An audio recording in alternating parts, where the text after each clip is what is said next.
Hey everybody, Economic Ninja here. I hope you're doing well. I want to talk about mortgage rates and what I believe is going to happen in the near future. Now, I want to preface this. Near future to me is the next 2 to 3 years, okay? I think a little bit bigger than most people, and I don't mean that as an insult. I mean farther out, okay?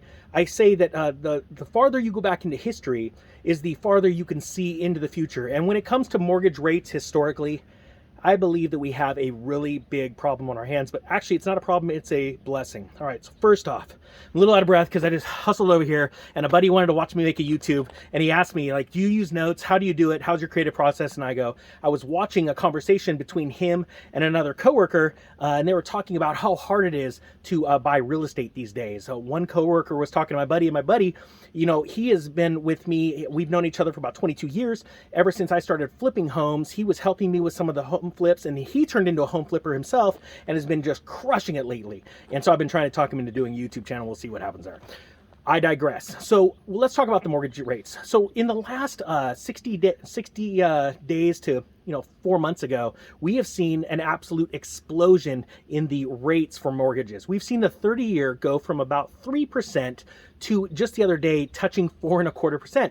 And what blows me away is how many people say, Ninja, it's only like an extra percent. That's still low. No, you're an idiot if you think that. I'm not even joking, because that means the cost of borrowing money has gone up over 33%. That is absolutely mind-blowing to me. That is a lot of money that's now being wasted in, keeping up a flip home, your own home, a rental home, whatever, okay? It's just extra money. This is going away. But I want to remind you, the last time we saw a 4.25 mortgage rate was 2010. And I want to remind you, that was as they were drastically lowering the mortgage rates coming out of the Lehman Brothers crisis and the Great Recession, okay?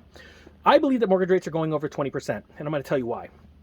I believe that we are going to see a catastrophic collapse in the bond market because people are finally waking up to the fact that their fiat currency is losing value day after day because the Federal Reserve and government keep spending money like crazy. They are just blowing money like it's nothing, and they're just profiting from it, which they are.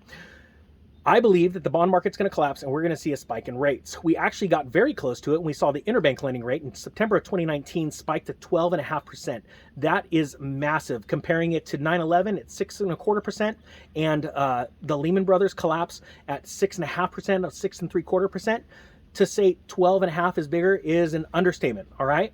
So we already started to see that. Well, a lot of people like to talk about Paul Volcker and how he was hailed as a hero when he spiked rates to 18%, but he wasn't a hero. You see, it was the decisions they made in the previous years that caused them to have to spike rates because inflation got out of control. And Paul Volcker knew, if he didn't spike rates to the same rate or a little bit above at that time, the CPI inflation rate, they couldn't stop it. Well, guess what? If you look at don't look at the CPI at 7.5%. That's a total lie because they keep changing that metric. But if you look at John Williams' Shadow Stats, he talks about how real inflation right now, measured in the same metrics as 1980, should be around 15%. That means the Federal Reserve, if they do not raise their rates to at around 15%, Fed funds rate, which would put about a mortgage at around 19-20%, they are not going to be able to stop inflation. Now, trust me, I know I'm going to get comments about this, but they could just kick the can down the road. And yes, they can. But guess what? There is always a day where the can gets out of control.